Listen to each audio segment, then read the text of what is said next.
আজকে আপনাদের সাথে কথা বলবো আমরা যখন অনেক টায়ার্ড হয়ে যাই বা ক্লান্ত হয়ে যাই তখন আসলে আমাদের কি করা উচিত এই বিষয়টি নিয়ে।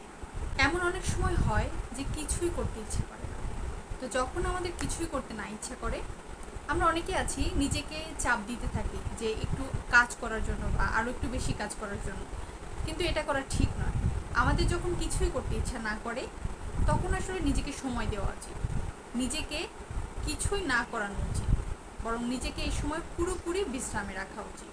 নিজের যখন অনেক খারাপ লাগতে থাকে, মানসিকভাবে অবসন্ন লাগতে থাকে, ক্লান্ত লাগতে থাকে বা কোনো কাজ করতে ইচ্ছা করে না এরকম লাগতে থাকে, এই সময়গুলোতে আমাদের যে স্বাভাবিক কাজকর্মের গতি আছে এই গতি থেকে কাজগুলোকে ধীর করে ফেলা উচিত এবং নিজেকে একটু সময় দেওয়া উচিত। অনেক সময় পরিবার থেকে, সমাজ থেকে আমাদেরকে বিভিন্নভাবে চাপ দেওয়া হয়, হয়তো বলা হয় যে আমাদের জীবনটা এমন হলে ভালো হতো, কিন্তু দেখা যায় হয়ে যায় অন্যরকম। বাস্তবতার সাথে অনেক সময় কল্পনার বা অনেক সময় চাওয়ার সাথে পাওয়ার মিল হয় না।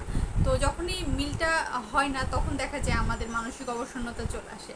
আবার দেখা যায় আমরা নিজেরাও নিজেদের উপর অনেক সময় চাপ প্রয়োগ করে থাকি যে আমাকে এরকমভাবে কেরিয়ার গঠন করতে হবে বা পরীক্ষায় এই ফলটা পেতে হবে।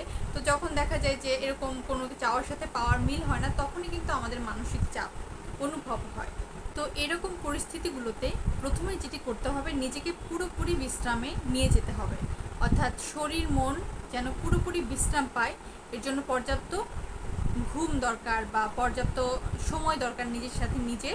তো এভাবে করে প্রথমে শুরু করতে হবে। দ্বিতীয়ত যেটা করতে হবে সেটি হচ্ছে নিজেকে ভালোবাসতে হবে, অর্থাৎ আপনি জীবনের যে অবস্থান আছেন, যেই পর্যায়ে আছেন, যা কিছু আছে আপনার এই সব কিছু নিয়েই আপনাকে সুখী থাকতে হবে নিজেকে নিয়ে।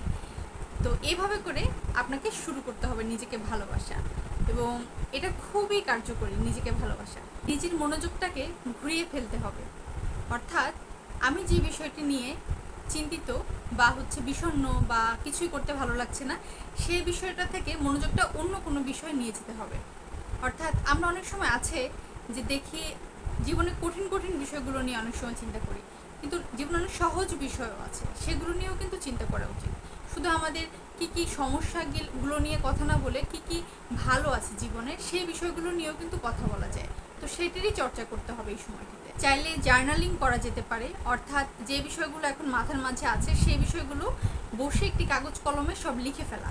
এই বিষয়টি আমার জন্য খুব কাজ করে। তো আমি যখন খাতা কলমে আমার যে বিষয়গুলো এখন চাপ দিচ্ছে বা যে বিষয়গুলো নিয়ে আমি চিন্তিত সেগুলো লিখে ফেলি, আমার মাথা থেকে কিন্তু অনেকটুকু বোঝা নিচে নেমে যায়। তো এটি আপনারা অবশ্যই অ্যাপ্লাই করতে পারেন। এরপর যেটি করতে হবে, যেই নিউজগুলো দেখলে আমাদের আপসেট লাগে, অস্থির লাগে, তো সেই নিউজগুলো দেখা থেকে বিরত থাকতে হবে। এখন সোশ্যাল মিডিয়া, ফেসবুক, ইউটিউব এগুলোতে বিভিন্ন রকমের খবরাখবর আমাদের সামনে চলে আসে। তো সেগুলো আমাদেরকে অনেক অস্থিরতার সৃষ্টি করে আমাদের মধ্যে। তো সেগুলো থেকে দূরে থাকার চেষ্টা করতে হবে। এরপর যেটি করা যায় সেটি হচ্ছে নিজেকে প্রকৃতির সাথে কানেক্ট করা, অর্থাৎ প্রকৃতির সাথে নিজের যে একটা যোগসূত্র সেটি আবার তৈরি করে দেওয়া যায়। আমরা কিন্তু সবাই প্রকৃতি থেকে উঠে এসেছি, এবং আমরা যখন প্রকৃতির বিশালতার কাছে যাই আমরা নিজেদেরকে বুঝতে পারি, নিজেরা যে কতটা প্রকৃতির নির্ভর সেটা কিন্তু অনুভব করতে পারি। তো এটির জন্য যে আমাদেরকে সবসময় পাহাড়, পর্বত বা সমুদ্রে যেতে হবে এমন কোনো কথা নেই। আমরা চাইলে আমাদের পাশে যেই পার্কটি আছে সেখানে যেতে পারি, বা কোনো নার্সারিতে যেতে পারি, বা কোনো গাছপালা আছে এমন একটা কোথাও গিয়েও কিন্তু আমরা প্রকৃতির সাথে নিজেদের যে একটা যোগাযোগ সেটি স্থাপন করতে পারি।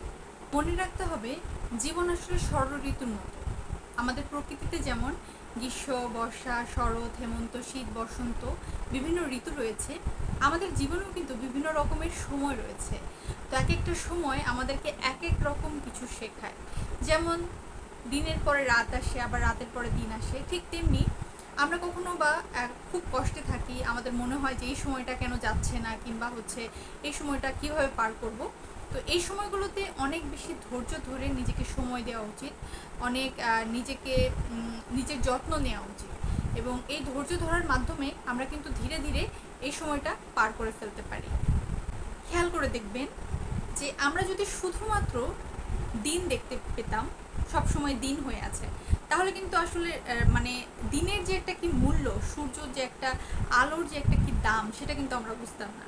তো আমরা যখন একটা লম্বা রাত পার করি, তো তারপরে যখন আমাদের দিনটা আসে, তখন কিন্তু আমাদের কাছে খুব মনে হয় যে দিনটা আসলে কত সুন্দর, কত কত রোদ ঝলমল, কত সুন্দর। তো সেম কিন্তু আমাদের জীবনে যদি শুধু একটা মাত্র অনুভূতি থাকতো, আমরা কিন্তু জীবনটা ওভাবে করে অনুভব করতে পারতাম না। জীবনে বিভিন্ন রকমের অনুভূতি আছে বলেই আমাদের জীবনটা এত সুন্দর। যখন মনে হবে যে পর্যাপ্ত বিশ্রাম নেওয়া হয়েছে, এখন কাজ শুরু করা যায়, তো তখন খুব ছোট ছোট স্টেপে কাজ শুরু করতে হবে। ধরুন আপনি ব্যায়াম করতে চান, একদিনে আপনি 1 থেকে 1.5 ঘন্টা ব্যায়াম করতে চান, তো কিন্তু আপনি শুরুটার দিকে প্রথমেই তো 1-1.5 ঘন্টা ব্যায়াম করা সম্ভব নয়। দেখা গেল আপনি জুতা পরলেন ব্যায়াম করতে যাওয়ার জন্য, 5 মিনিট হাঁটলেন প্রথম দিন, এটাই কিন্তু অনেক কিছু। তো শুরুর দিকটা প্রথমেই অনেক কিছু করে ফেলতে না চেয়ে যে কোনো কাজে ছোট ছোট বেবি স্টেপে শুরু করতে হবে। সব শেষে আপনি যেটা করতে পারেন সেটি হচ্ছে কৃতজ্ঞতা প্রকাশ করা। কৃতজ্ঞতা প্রকাশ করা এমন একটি জিনিস যা আমাদের এই মুহূর্তে যা কিছু আছে তা অনেক গুণ বাড়িয়ে ফেলতে পারে। যেমন ধরুন যে কৃতজ্ঞতা কীভাবে প্রকাশ করবেন, এটা বলে কৃতজ্ঞতা প্রকাশ করা যেতে পারে যে আমি অনেক থ্যাঙ্কফুল যে আমি এই মুহূর্তে শ্বাস নিতে পারছি। আবার এটা বলা যায় যে আমি অনেক কৃতজ্ঞ যে আমার শরীরটা এখন সুস্থ আছে। বা অনেকের আছে শরীরটা সুস্থ নেই, তারা বলতে পারেন যে আমি অনেক কৃতজ্ঞ যে আমার মানসিকভাবে আমি অনেক শক্ত আছি। বা যে কোনো ছোট ছোট কিছু, যে ছোট ছোট আশেপাশে যা যা আছে সেগুলো নিয়ে কিন্তু কৃতজ্ঞতা প্রকাশ করা যায়। এবং আমরা যখন কৃতজ্ঞতা প্রকাশ করি, ইতিবাচক মনোভাব প্রকাশ করি, তখন কিন্তু আমাদের আশেপাশে যত ভালো ভালো জিনিস আছে সেগুলো কিন্তু আমাদেরকে আকর্ষণ করে। তো এটি আমাদের জীবনের খুবই ভালো একটি দিক যে কৃতজ্ঞতা প্রকাশ করা, এটির অবশ্যই চর্চা করতে হবে। তো এগুলোই ছিল আমার পক্ষ থেকে আপনাদের জন্য কিভাবে মানসিক চাপ অনুভব করলে বা কিছু করতে না ইচ্ছা করলে, ক্লান্ত লাগলে কিভাবে নিজেকে আবার আগের অবস্থায় ফিরিয়ে নেওয়া যায় সেই বিষয়টি নিয়ে কিছু কথা।